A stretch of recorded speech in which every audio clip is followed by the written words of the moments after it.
ഇന്ത്യയിലെ ഒറീസയിലെ ആ ഗ്രാമത്തിലെ ഗ്രാം സ്റ്റെയിൻസിനെയും 2 മക്കളെയും ആ മതതീവ്രവാദികൾ ചുട്ടരിച്ച് കൊന്നു. വലിയ സംഭവമാണ്. 99 ജനുവരി 23 തൻ്റെ ഭാര്യ ക്ലാഡീസ് എന്താണ് പറഞ്ഞത്? എൻ്റെ ഭർത്താവും കുഞ്ഞുങ്ങളും തൻ്റെ വേല നിവർത്തിച്ചിരിക്കുന്നു. ദൈവമേ അവരോട് ക്ഷമിക്കണമേ. ഫോർഗീവ് ദം. എനിക്കോ നിങ്ങൾക്ക് പ്രാർത്ഥിക്കാൻ സാധിക്കും. തൻ്റെ ഭർത്താവും 2 കുഞ്ഞുങ്ങളും നഷ്ടപ്പെട്ടു, മൃഗം ദാരുണമായി കൊല്ലപ്പെട്ടു എന്നുള്ള അവിടെ വേഷം ഓഫ് ദ ക്രോസ്. പിതാവേ ഇവർ ചെയ്യുന്നതിനെന്നറിയാതെ first gift God has given to us the forgiveness.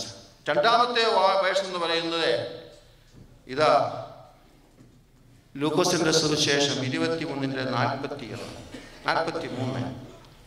ക്രൂശിലെ 2 കള്ളൻ യേശുവിനോട് ചേർന്ന് ഇടത്തുമുള്ള 2 കള്ളന്മാരെ ക്രൂശിൽ 2 ക്രിമിനൽ കുറ്റവാളികൾ 2 കൊലപാതകന്മാർ റോബേഴ്സിനെ ക്രൂശിച്ചു.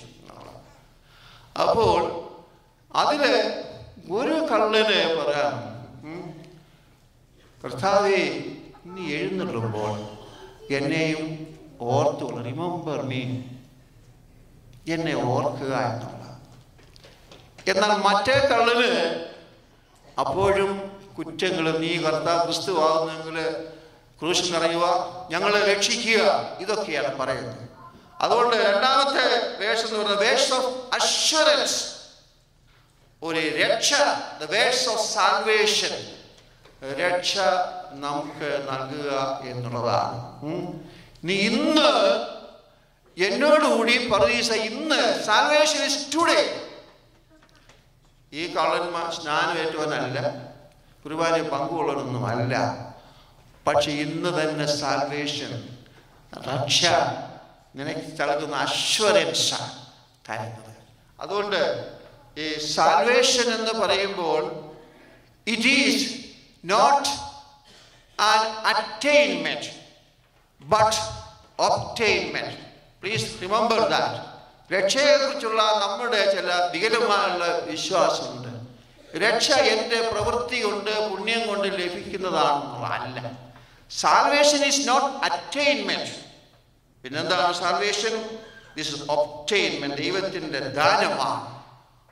ആ ക്രൂശിൽ കിടന്ന കള്ളൻ, they both represent the humanity of this world. One man repented and accepted Jesus Christ. The other man, other thief, rejected Jesus Christ. ഒന്നിനെ അനുദപിച്ച് യേശുവിനെ സ്വീകരിക്കുക. This is a time you can receive Jesus in your life. അതുകൊണ്ട് രണ്ടാമത്തെ words, the words of assurance, that is salvation. The second gift on the cross, Jesus has given to the gift of salvation. ഇന്ന് നീ എന്നോടുകൂടെ പരദീസായിട്ട് ഇരിക്കും എന്നുള്ളതാണ്. ദൈവത്തിൻ്റെ പ്രവചനം പൂർത്തിയായി അവൻ ദുഷ്കർമ്മികളോടെ ക്രൂശിക്കപ്പെടും എന്നുള്ളതാണ്. ഇതാ അത് പറഞ്ഞതുപോലെ 2 കള്ളന്മാരുടെ മധ്യത്തിലെ യേശു ക്രൂശിക്കപ്പെട്ടു. മൂന്നാമത്തെ വാക്ക് എന്ന് പറയുന്നത് the word of comfort. യോഹന്നാന്റെ സുവിശേഷം 19-ാം അധ്യായം 26-27 വാക്യങ്ങൾ. അതായത് ക്രൂശിൽ വേദനയുടെ മധ്യത്തിൽ യേശു കിടക്കുകയാണ്. ആ സമയത്തും യേശുവിന് തൻ്റെ മാതാവിനെ കുറിച്ചുള്ള ഒരു വലിയ concern. At the same time, താൻ സ്നേഹിച്ച ശിഷ്യൻ യോഹന്നാൻ സ്നാപകൻ, ഇവരൊക്കെ ക്രൂശിന്റെ ദൂരമാർഗങ്ങൾക്ക് അടുത്ത് നിൽക്കാൻ ഒക്കുന്നില്ല. അപ്പോൾ നാം കാണുന്ന വേദനയുടെ മധ്യത്തിലെ ഇതാ കർത്താവ് പറയുന്നത് ആ അമ്മയോട് പറഞ്ഞ സ്ത്രീയെ, ഇതാ നിന്റെ മകൻ. Care and protection. The family ബന്ധങ്ങൾ ഇന്ന് broken families are increasing എന്നുള്ളതാണ്. കുടുംബ ബന്ധങ്ങൾ തകർന്നുകൊണ്ടിരിക്കുകയാണ്. അപ്പോഴും കർത്താവിൻ്റെ റെസ്പോൺസിബിലിറ്റി കർത്താവ് സ്വീകരിച്ചു എന്നുള്ള യോഹന്നാൻ പറയുന്ന ഇതാ നിന്റെ അമ്മ എന്ന് പറഞ്ഞ് ഈ കാര്യങ്ങളെ ഇതാ അവരെ ഏൽപ്പിക്കുകയാണ്. അതുകൊണ്ട് the third word is the cross of responsibility. As a father or a mother, what is our responsibility? കുടുംബ ബന്ധങ്ങളെ ശിഥിലമായിക്കൊണ്ടിരിക്കുന്ന ഈ കാലഘട്ടത്തില് ക്രൂശ് നമുക്ക് ധന്യമായി തീരുന്നുണ്ടോ?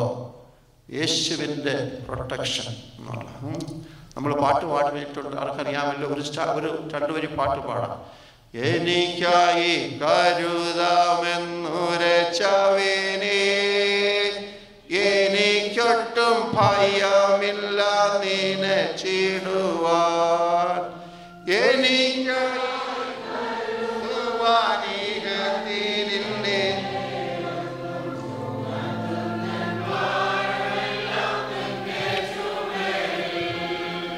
എനിക്കായി കരുതുവാനികത്തിലെ ഒന്നും.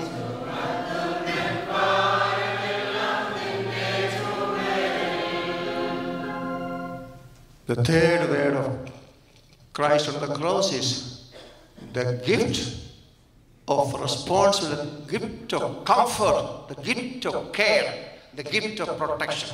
ഇതാണ്.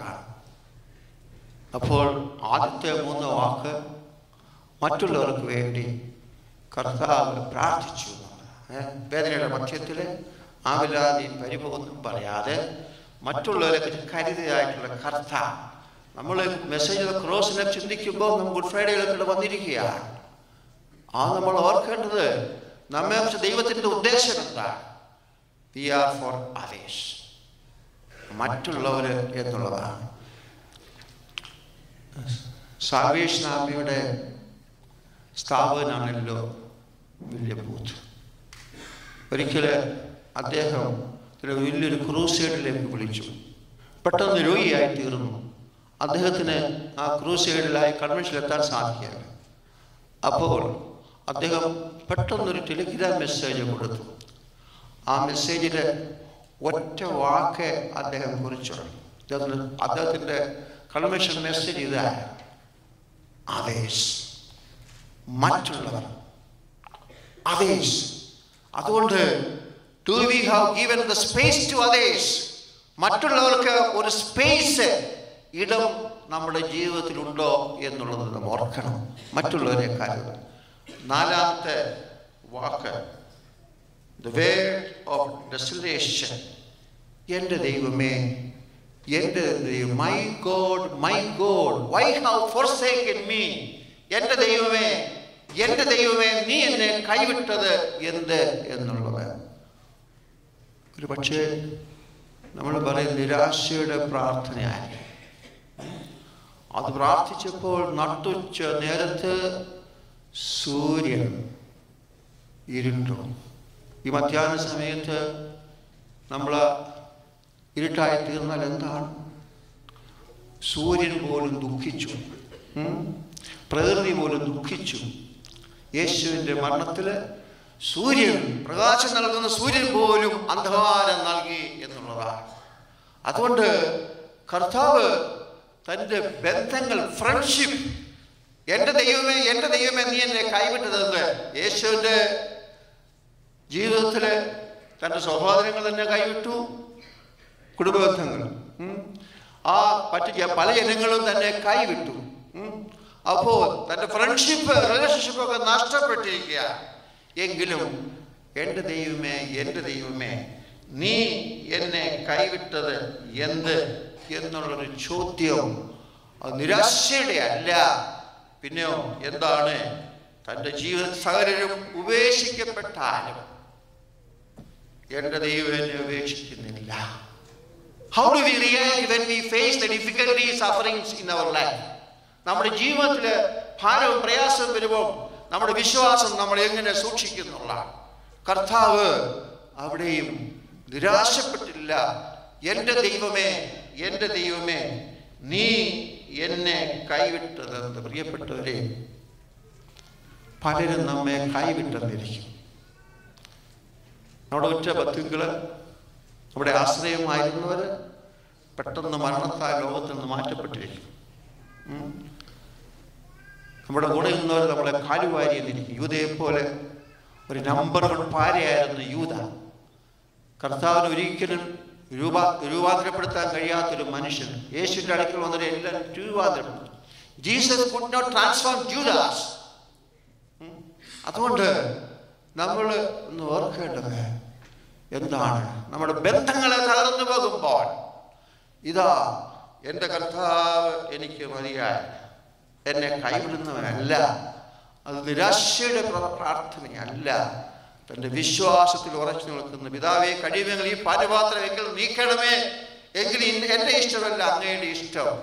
കർത്താവ് പ്രാർത്ഥിച്ചു. നട്ടുച്ച നേരത്തെ 3 മണിക്കൂർ ലോകത്തിൽ അന്ധകാരം, സൂര്യൻ അസ്തമിച്ചു എന്നുള്ളത് ഓർക്കുക. പ്രകൃതി പോലും വിലപിച്ചു, പാതകൾ പിളർന്നു, ദേവാലയം തിരശ്ശീല മോൾ മുതൽ താഴെ വരെ കീറി എന്നുള്ളത് ഓർക്കണം. യേശുവിൻ്റെ ക്രൂശീകരണ സമയമാണ്. അപ്പോൾ നിശബ്ദത, ലോകമെല്ലാം സൈലന്റ് ആയി. എൻ്റെ ദൈവമേ, മൈ ഗോഡ് നീ എന്നെ കൈവിട്ടത്. 5ാമത്തെ ക്രൂസിലെ വാക്കെന്ന് പറയുന്നത് എന്താണ്? എനിക്ക് ദാഹിക്കണം. ഐ ടേസ്റ്റ്, എനിക്ക് ദാഹിക്കുന്നു എന്നുള്ളതാണ്. കർത്താവിൻ്റെ ഒരു പേഴ്സണൽ ആവശ്യം അപ്പോൾ മാത്രമേ കർത്താവ് പറഞ്ഞുള്ളൂ. ക്രൂശിൻ്റെ വേദനയുടെ മധ്യത്തിൽ എനിക്ക് ദാഹിക്കുന്നു. എന്താണ് ദാഹം എന്ന് പറയുമ്പോൾ? ലോകത്തിൻ്റെ രക്ഷയ്ക്ക് വേണ്ടിയുള്ള ഒരു ടേസ്റ്റാണ് ക്രൂശിക്കണം. എൻ്റെ നിങ്ങളുടെ രക്ഷയ്ക്ക് വേണ്ടി യേശു ക്രൂശിൽ കിടന്ന് ദാഹിക്കുകയാണ്. യെശയ്യാ പറയുന്ന പുസ്തകം 55-ാം അധ്യായം 1-ാം വാക്യം നമ്മൾ വായിക്കുമ്പോൾ, അല്ലയോ ദാഹിക്കുന്നവരുമേ എൻ്റെ അടുക്കൽ വരുവീൻ, വില കൂടാതെ വെള്ളവും വാങ്ങി കുടിപ്പീൻ. യെശയ്യാ 55:1. ലോകത്തിന് ദാഹിക്കുന്നവർക്ക് വെള്ളം കൊടുക്കുന്ന ദൈവം ഇതാ ക്രൂശിൽ കിടന്ന് ഇതാ അവരോട് പോയി ഐ ടേസ്റ്റ്, എനിക്ക് ദാഹിക്കുന്നു എന്നുള്ളത് ഓർക്കണം. ആരോട് ചോദിക്കുന്നത്? ശത്രുക്കളോടാണ്. ശത്രുക്കളോട് വെള്ളം ചോദിക്കുക, ക്രൂശിൽ കിടന്ന് ശത്രുക്കളോട്. അപ്പോൾ ശത്രുവിനെ നമ്മൾ മിത്രമായി കാണുന്ന ഒരു കർത്താവ്, ശത്രുവിനെ മിത്രമായി